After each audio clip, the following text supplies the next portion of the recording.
Adventist education or Adventist Christian education comes with a lot of, I would say, perks, a lot of benefits. And as I said earlier, you have absolutely no regrets in choosing this school. Among the many principles and practices that we hold as an Adventist institution, one of them is health. And for those of you who know me, health is my passion.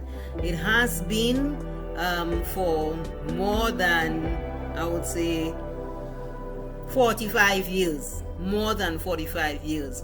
And so today I can tell you that I am benefiting from what I've been sharing and what I've been practicing, and so is my family. So today I want to just mention some of the principles that we share in the area of health. One of the ways of helping individuals to remember some of those principles, and all the principles are Bible-based. And one of the ways of remembering those principles is what we call NEWSTART. N for nutrition, E for exercise, W for water, S for sunlight, T for temperance, A for air, R for rest, and T for trust in God. So let me just briefly tell you in short what this actually mean. We believe in the holistic approach to health, which means man is a holistic being with 4 components. We have the physical, the mental, the social, and the spiritual. And all of them combined makes the entire person. So your child is not whole if they only have mental knowledge. They need to know how to take care of their bodies, and they need to know how to take care of their mind even while they study. So the N in NEWSTART stands for nutrition. And I'll just tell you, nutrition, we think of having we recommend strongly a plant-based diet, because that type of diet now we know prevents hypertension, it prevents diabetes, it prevents heart disease, it prevents arthritis, it prevents many problems, and it just helps, it boosts your immune system, and it helps you to live a long, productive, and healthy life. I mean, I retired from government service. I took early retirement, retired early, but it's over 20 years now since I retired from government service. And besides my gray hair, which people tell me and comment me about, that I don't feel any older than I was when I retired from government service. Okay, so what we have nutrition, we encourage fruits and vegetables. So I have here, I bought this today. You have mangoes, we have pear or peaches, pear, yeah, and we have ripe banana, and we can have pawpaw, guava. I have some grapes here.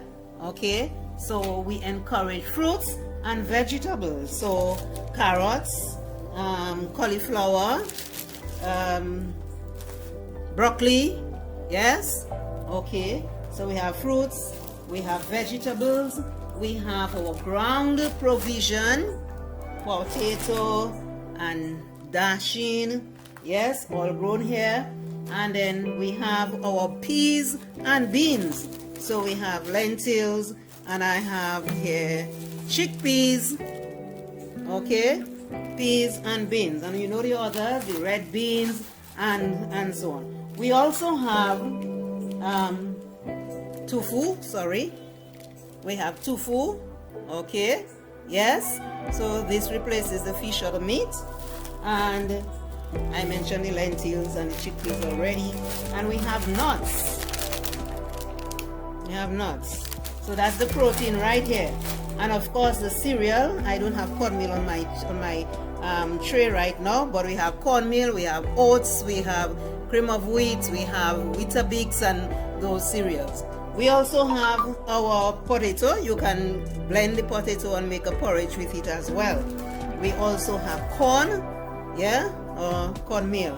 So this is a balanced diet, just prepared properly, with not as much fat and, you know, all the things that would spoil a good food, but we prepare it nicely and we can have a healthy diet that will help to prevent diabetes, hypertension, and heart disease.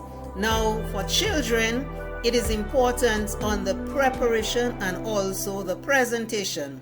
The food must look colorful, it must look interesting, so you do not just put it anyhow on the plate. You should, design it properly. If you want to even make little designs with them, you can make akras, you can make baked dishes, you can saute, you can stew. All those foods that are there, they can be prepared in as nice and healthy a manner as possible. So that's nutrition. Exercise, we encourage physical activity. So your students will be engaged in physical activity during the school. Now that you are homeschooling and the children are home, we want you to encourage the children to get outside and get some exercise. Guys, skipping rope, a ball, something. And if you do not have much yard on the porch or indoors, they can do some exercise. But it's good to get them to go out, because we'll come to here in a little while. So exercise is very, very important for the children, not only physically but also mentally. Then we have the water, W for water. So N for nutrition, E for exercise, W for water. Okay, water, right? And water. So we're encouraging that the children drink water instead of juice. So you can give them their fruits. They can have mango, they can have guava, they can have pawpaw. Let them eat the fruit so that they have the fiber, and let them drink water. Water is essential. It helps to maintain body temperature, it helps for elimination, it helps to purify the blood, it helps in so many different ways. It helps the brain cells, because your brain is 85% water. So ensure that your children, now that they are at home, ensure that they drink water throughout the day. Half of their weight, their body's weight, in ounces of water, this is what they should be having. So if they are weighing 100 pounds, then half of that, 50 ounces of water, which would be like 4 of these 6 of these glasses. All right, so this is an 8-ounce glass of water. So when we say 8 glasses, we're referring to 8 of these, right? But your child would probably need 4 to 6 depending on the child's weight. This bottle contains 2 glasses like this. Okay, so if a child goes to school with a bottle of water, they would have 2 glasses, and according to the child's weight, that could be half of the amount of water that the child requires for the day.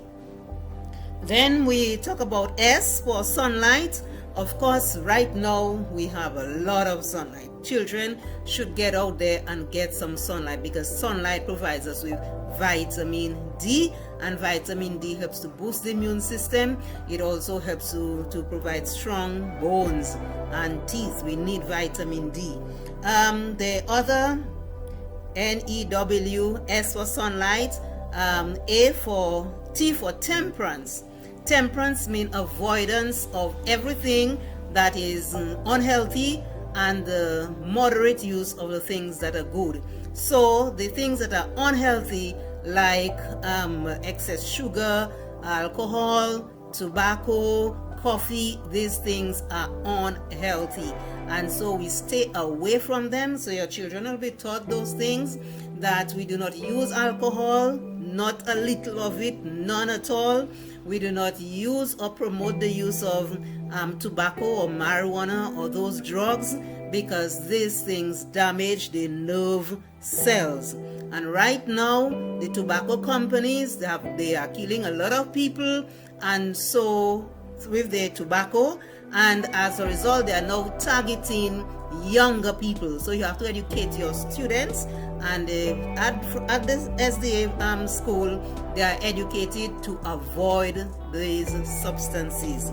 Then we come to and the things that are good. So even if mango is good, you do not sit and eat a basin of mango in a day. No, that is too much vitamin A. You will get toxicity. Then we have the nutrition, exercise, water, sunlight, temperance, air. We encourage children to get outside and breathe in fresh air. We also try to avoid secondhand smoke as well. So the air we breathe should be fresh. Then we have R for rest, and we encourage the children to have adequate rest. So we have the daily rest, which is the night, and children should get between 8 and 9. Very young children up to 10 hours of sleep, but between 8 and 9 hours the children should get, which means they should go to bed by 9 o'clock and they can be up by 5 o'clock in the morning.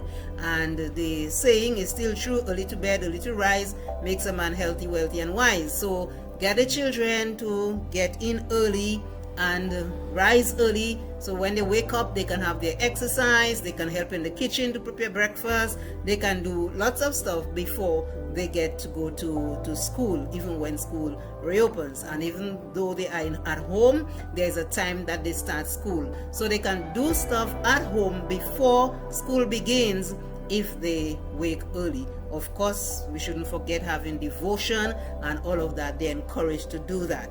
And then we also have the weekly rest. So you know that we believe in the Sabbath rest, as God gave it at the end of the week, that there is one full day for rest. And we rest, we worship, we fellowship, and we learn more about God and let the body recuperate for the next week. And of course, the next rest is the annual vacation for the students. They get their summer break, they get their Easter break, they get Christmas break. Well, all that is rest from their studies. And then we have the last T for trust in God. I believe now more than ever before, people should know about trusting God and have been trusting God, because with the world, with the pandemic that is presently on, we know that many countries are suffering quite a bit, and then some people have died.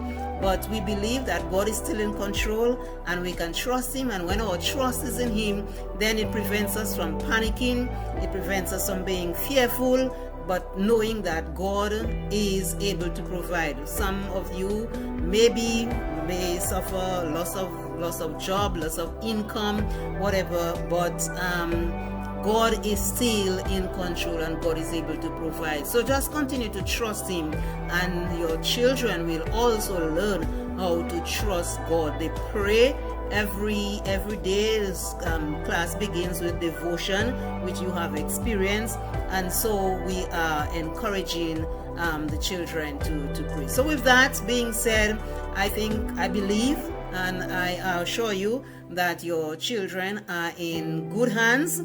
They are in the hands of God, first of all, and they are in the care of Christian teachers with high ideals, high principles, and of course your children are sure to do well as you cooperate with the school and with the teachers, and ensure that the lessons that are taught at school are also enforced at home. So may God bless you.